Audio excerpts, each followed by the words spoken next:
You know that feeling when you're scrolling through your feed and it seems like everyone you know is buying a house or going on some insane vacation? It's really easy to feel like you're falling behind. Well, today we're going to pull back the curtain and look at the real data, the actual numbers on when people really hit those big financial milestones. Come on, be honest. If you've ever had one of those late night moments doing mental math, wondering if you're on the right track, you are so not alone. So let's go ahead and replace some of that anxiety with actual data. This isn't about comparing yourself to others. It's about getting some clarity on what the journey of building wealth in America really looks like.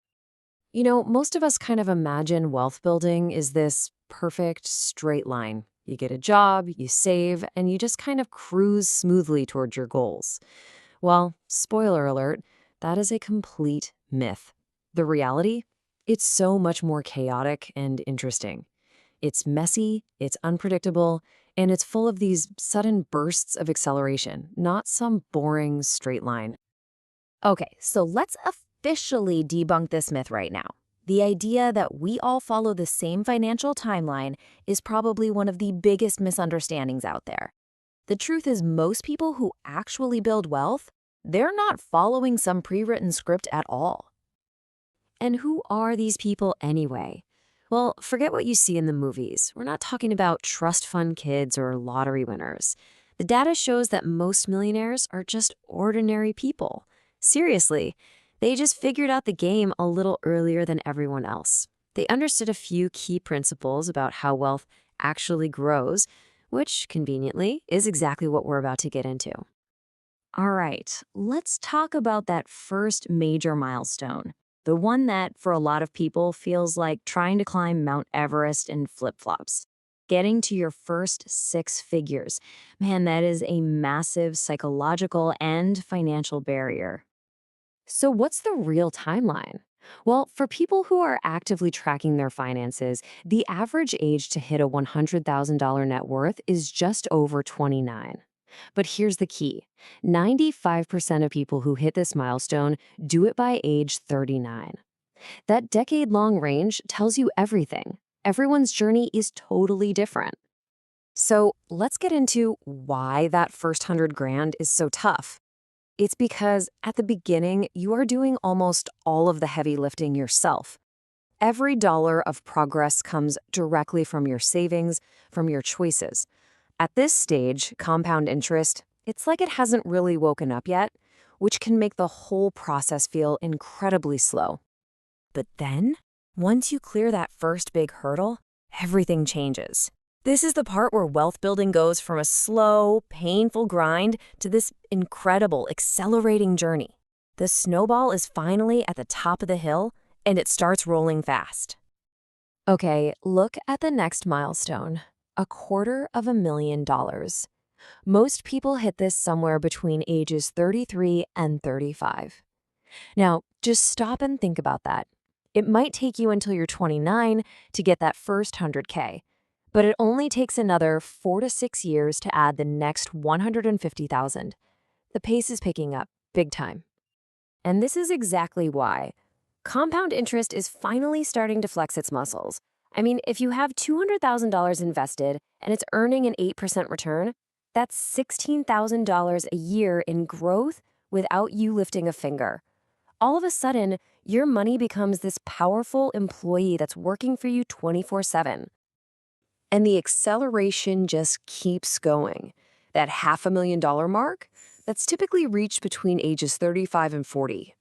At this level, if your investments are earning that same 8%, they're generating $40,000 a year. Think about it.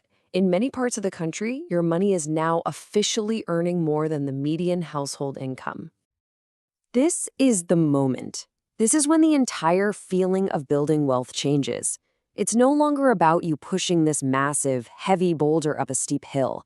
Now you're at the top, just watching it roll down the other side, picking up speed all on its own.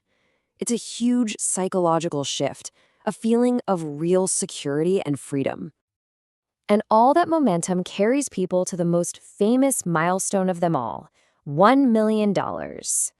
The average age to become a millionaire in America is around 49. And while it might seem more common these days, it's still a pretty exclusive club. Only about 12% of all US households ever get there. Okay, let's put it all on one timeline so you can really see it. The acceleration is crystal clear. You hit the first 100K around age 29. Just 5 years later, at 34, boom, a quarter million. 4 years after that, you're at half a million. It takes about 11 years to get to that first million at age 49. But the second million, that comes much faster, usually in your mid to late 50s. Every single step gets quicker than the last. But here is where the story takes a really fascinating and kind of complicated turn. These traditional timelines, they're being completely rewritten. The financial world is just dramatically different for different generations, especially when you start comparing millennials to baby boomers. So check this out.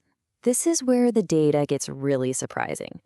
The top 10% of millennial earners, they've actually managed to accumulate 20% more wealth by age 35 than baby boomers had at the exact same age. They've used technology, they've had more access to financial info, and they've built wealth faster than any generation before them. But here's the cruel twist. While the top is absolutely crushing it, the median millennial, the person right in the middle, has 30% less wealth than the median baby boomer had at age 37. The gap between those who figure out the system and those who don't has never, ever been wider. It's a huge wealth divide within the same generation. So what's going on here? What's driving this gap? Well, a huge piece of the puzzle is the cost of housing. A 20% down payment on a medium-priced home in the US today requires almost $86,000. That is an enormous hurdle that, frankly, previous generations just didn't have to deal with on the same scale. And what this does is create a really difficult choice. I mean, that 86 grand could be in the market, compounding for decades. Instead, it gets locked into a house. Plus, soaring rents make it even harder to save up that down payment in the first place. It's a vicious cycle. Young people today are being forced to choose between a home and a portfolio in a way their parents never had to. So, after looking at all this, from the snowball effect to these huge generational gaps, what does it all mean for you?